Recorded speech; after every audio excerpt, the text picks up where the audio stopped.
Hello, I am doing my second annotation video on George Orwell's novel 1984.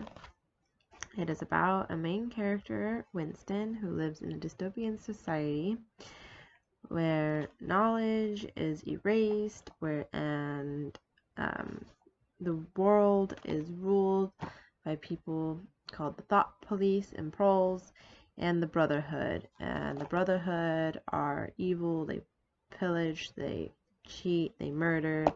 And then there are the party members who are rebels against the government, and they commit crimes such as, not all of them, but some of them do, and they commit crimes like sleeping with people, because that isn't allowed, and neither is thought crime. You're not allowed to write down your thoughts or have knowledge of really anything. And Winston starts writing in a diary, and he knows that there are serious crimes about doing this, but he does it anyway, and he thinks that he is being followed by a woman with dark hair, and then he ends up moving in with somebody who's about 63 years old, and that's where I left off, is when he moves in. And his name is Mr. Charrington. Yes, he's a widower of 63, and he's owned a shop for about 30 years. So I'm going to start where they're rhyming this nursery rhyme that says, "Oranges and lemons, say the bells of St. Clements. You owe me 3 farthings, says the bell of St. Martin's." And Winston says, "It was curious, but when you said it to yourself, you had the illusion of actually hearing bells, the bells of a lost London that still existed somewhere or other, disguised and forgotten." And I thought that was pretty powerful, that London is lost now in this universe, and I think that it's powerful enough to give the idea that they don't even know if bells existed. Like, he's never heard of church bells. And then part 2 starts.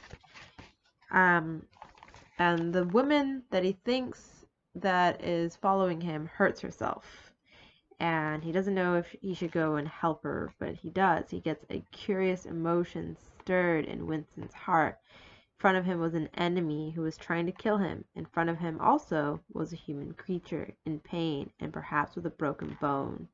Already he had instinctively started forward to help her. In the moment when he had seen her fall on the bandaged arm, it had been as though he felt the pain in his own body. And here you learn that, like, Winston is human. He has emotions, he has empathy, and he's sympathetic, and he also has compassion and wants to help another human being, so he can think outside of himself. And that was pretty interesting. Another thing, but yeah, because what was interesting about that is because he hated her originally, and here now is he wants to help her. And he tells her, "I hated the sight of you.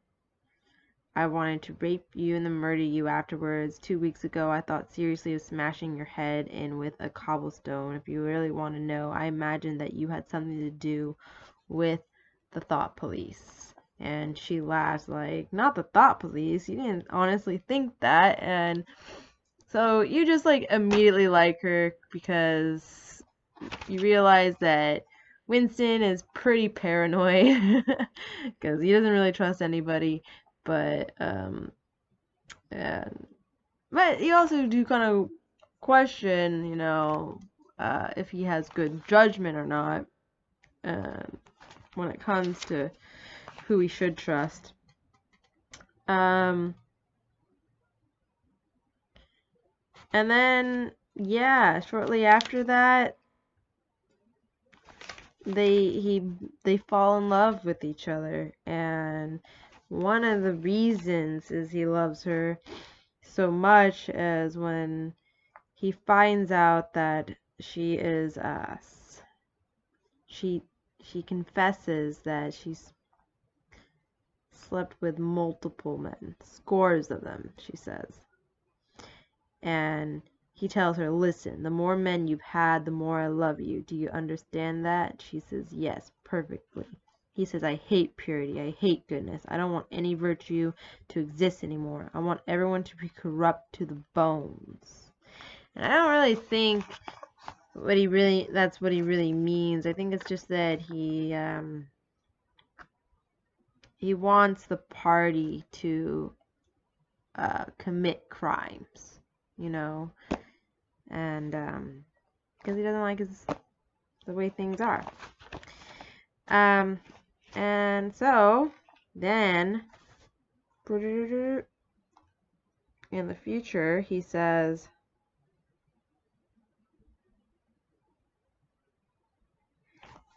this is another thing that revealed its genre of dystopian, was that he wondered vaguely whether in the abolished past it had been a normal experience to lie in bed like this, in the cool of a summer evening, a man and a woman with no clothes on, making love when they chose, talking of what they chose, not feeling any compulsion to get up, simply lying there, listening to peaceful sounds outside.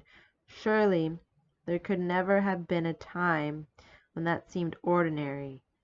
Julia woke up, rubbed her eyes, and raised herself on her elbow to look at the oil stove.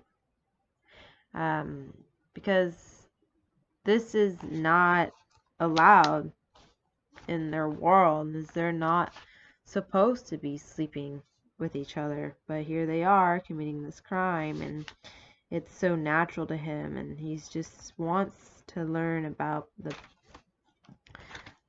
world before. Like, was this ever okay? In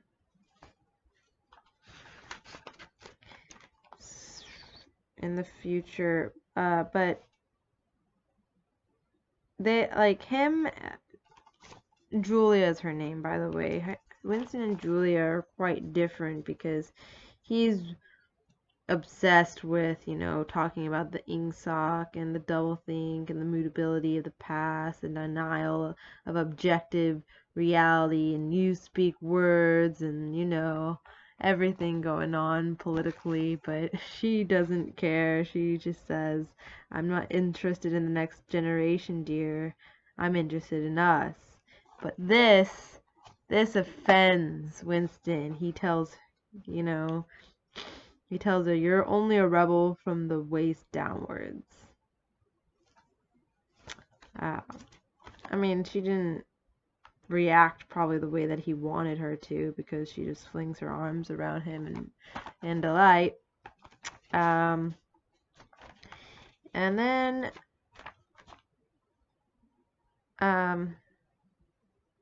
but yeah, he keeps saying things like the proles are the human beings, we're not human, we're already dead, and she's more optimistic about it and says we're not dead yet.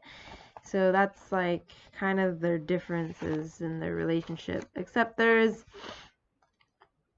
a similarity here because they go to O'Brien, who they suspect is a part of the Brotherhood, and they think that they're gonna go and be a part of the Brotherhood instead of the party, and they have to get on Winston's side, and she's like, are you prepared to do anything, give your lives, commit murder, innocent people, blah blah blah, and they say yes, yes, yes, yes, and then he says, are you prepared to separate and never see each other ever again? And Julia's like, no.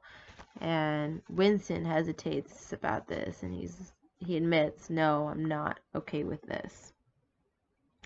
And they have to understand that, all right, well, if you're going to be a part of the Brotherhood, then you have to change your entire identity, completely. Even your voice, your hair color, is like, you're not going to be recognizable after this. And so they understand that. And then before they leave, O'Brien asks Winston, any other questions? And he says, you ever heard of this rhyme with the oranges and lemons? And O'Brien, he nods and he says, yeah, oranges and lemons, says the bells of St. Clement's. You owe me 3 farthings, said the bells of St. Martin's. When will you pay me, says the bells of Old Bailey. When I grow rich, says the bells of Shoreditch. And Winston's surprised, like, you knew the last line. He's like, I knew the last line, and I'm afraid it's your time to go. So they leave, and I don't really know what the significance about this rhyme is, but they repeat things a few times, and I think that has a lot of significance. So the more I read, I'll find that out. But that's where I'm at in the book. It's just kind of turned into a romance novel on me in the middle. I wasn't expecting that. I thought it was just gonna be dark the entire time, but you just realize that Winston is very complex, and he does have emotions, and he's not just this robot that lives in a sad world. And that's where I'm at. Thank you.